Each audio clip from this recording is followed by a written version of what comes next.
குரு கடாட்சம், குரு அருள் உண்டாகட்டும். மீண்டும் ஒரு நல்ல காணொலியில் உங்களெல்லாம் சந்திக்கிறதுல மகிழ்ச்சி.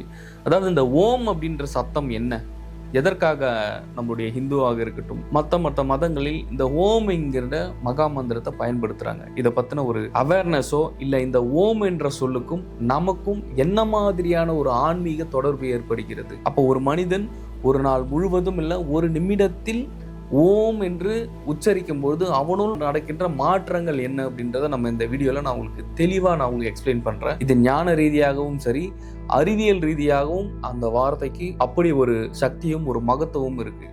ஏன்னா நீங்கள் ஒவ்வொரு நாளும் நீங்கள் எங்கே போனாலும் சரி, ஓம் முருகா, ஓம் நம சிவாயா, ஓம் சக்தி, இப்படி ஓம் ஓம் அப்படின்ற வார்த்தைகள் நம்மளுடைய வாழ்க்கையில் இணையறதை நீங்கள் பார்க்க முடியும். இது ஒவ்வொரு மதத்திலையுமே அவரவர்களுக்கு ஏற்ற மாதிரி அவங்க மாற்றிக்கிட்டாங்க. இப்போ நம்ம பார்த்தீங்கன்னா ஓம் அப்படிங்கிறோம். அந்த ஓமுடைய உண்மையான அந்த சொல் வடிவம் என்னன்னா அம். அந்த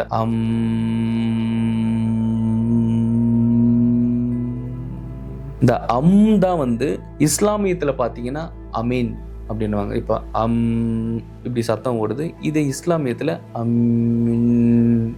அப்படிங்கிற ஒரு வார்த்தைகளாக சேர்த்துப்பாங்க. நீங்கள் கிறிஸ்துவத்தில் பார்த்தீங்கன்னா இந்த அமேன் அப்படிம்பாங்க. இப்படி ஒவ்வொரு இடத்துலையுமே இந்த அப்படின்ற சத்தம் என்ன சத்தம், அது எதற்காக நம்ம உச்சரிக்கிறோம்னா, இது ஆன்மீக ரீதியாகவும் சரி, அறிவியல் ரீதியாகவும் மிகப்பெரிய ஒரு மகத்துவம் இருக்கு. நம்மளுடைய சித்தர்கள் சாதாரணவர்கள் கிடையாது. ஒவ்வொருவருமே இந்த ஓம் எனும் சத்தத்தை ஒரு நாளைக்கு கிட்டத்தட்ட ஒரு 2 மணி நேரம் 3 மணி நேரம் தனக்குள் ஜபிக்கும் பொழுது தனக்குள் அந்த வார்த்தையை மனதிற்குள் ஓம் என்கின்ற சத்தத்தை சொல்ல சொல்ல என்ன ஆகும்னா, ஒவ்வொருவருடைய ஆன்மாவிலும் ஒரு அதிர்வலைகள் ஏற்படுத்த ஆரம்பிக்கும். அந்த அதிர்வலைகள் என்ன பண்ணும்னா, கம்ப்ளீட்டா தன்னுடைய உடல் முழுக்க இருக்கிற ஒவ்வொரு அணுக்களிலும் அந்த சப்தம் சென்றடைந்து அந்த அணுக்களுக்கும் அந்த அதிர்வலை ஏற்படக்கூடிய ஒரு மிகப்பெரிய ஒரு சக்தி வாய்ந்த மந்திரம் தான் ஓம் எனும் சத்தம். நீங்க எங்க போனாலும் சரி, ஒரு கோவில்ல போயிட்டு நீங்க மணி அடிக்கிறீங்கன்னா அந்த மணியிலிருந்து வரக்கூடிய ஓசை என்னவாக இருக்கும் அப்படின்னா ஓம் அப்படின்னு தான் ஒலிக்கும். அந்த ஓம் டங் அப்படின்னு சொன்னா கூட அது இதுல பாத்தீங்கன்னா அந்த ஓம்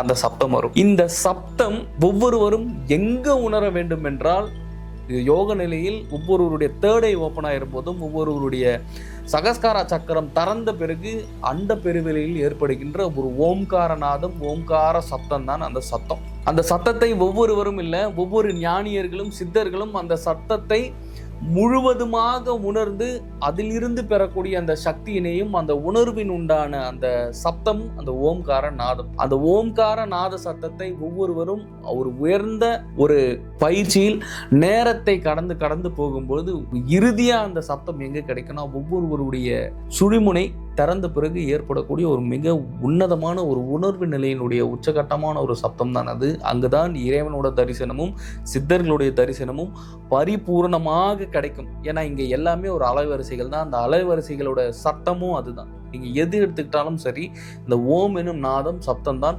முதல்ல ஒலிக்கும். ஏன்னா ஓம் எனும் வடிவம் மட்டுமல்ல, அதில் ஏற்படக்கூடிய அந்த அதிர்வலைகளுடைய தாக்கம் அப்படின்றது ஒட்டுமொத்த அண்டத்தையுமே அதிர்வலை ஏற்படுத்தக்கூடிய சப்தம் அது. நீங்க வேற எந்த வார்த்தைகளை நீங்க இங்க உச்சரிச்சாலுமே அது ஒரு தாக்கத்தை ஏற்படுத்துமானா, நிச்சயமா ஒவ்வொரு வார்த்தைகளும் ஒரு தாக்கத்தை ஏற்படுத்தும். ஃபார் எக்ஸாம்பிள், உங்க எதிரில் ஒருத்தங்க இருக்கானா, அவங்கள பார்த்து நீங்க ஒரு பேட் வேர்டு பேசுனீங்கன்னா அவங்க உடனே ட்ரிகர் ஆயிடுவாங்க, உங்ககிட்ட சண்டைக்கு வந்துருவாங்க. கரெக்டு தானே?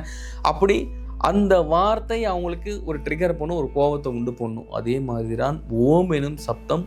நீங்கள் அந்த வார்த்தையை உச்சரிக்க சிவபெருமானுடைய மற்றும் பிரபஞ்சத்தினுடைய சித்தர்களுடைய சக்திகள் எல்லாமே அவர்களிடமிருந்து வெளியில் வர ஆரம்பிக்கும். அப்படி ஓம் எனும் சொல்லும் பொழுது முழுமையாக உங்களுடைய சூழிமுனை திறந்த நிலையில் இருக்கும். உங்களுடைய நெற்றிக்கண் திறக்கக்கூடிய ஒரு அதிர்வலைகள் ஏற்படுத்தும் போது அது திறந்த உடனேயே முழுவதுமாக பிரபஞ்ச பேராற்றல், முழுவதுமாக பிரபஞ்சத்தின் அருளை உங்கள் மீது பொழிய ஆரம்பிக்கும். இதுதான் இதில் இருக்கிற மிகப்பெரிய ரகசியம். அதனால தான் நீங்கள் கோவிலுக்கு போனாலும், நீங்கள் சர்ச்சுக்கு போனாலும், நீங்கள் மசூதிக்கு போனாலும் அந்த அமேன் அப்படிங்கிற இந்த சப்தங்களை பயன்படுத்துறதுக்கான காரணம். மதங்கள் வெவ்வேறாக இருந்தாலும் இறைவன் ஒருவரே, அவரே அருட்பெருஞ்சோதி, அவரே சிவம், அவனே ஏக இறைவன் அப்படின்ற ஒரு தத்துவத்தின் அடிப்படையில் தான் ஒவ்வொரு ஞானியர்களும் மகான்களும் உணர்ந்து அறிந்து சிவத்தினுடைய சப்தமாக ஓம் நம சிவாயா அப்படிங்கிற இந்த 5 மந்திரமும் அதற்கு முன் வருகின்ற அந்த ஓம் எனும் நாதமும்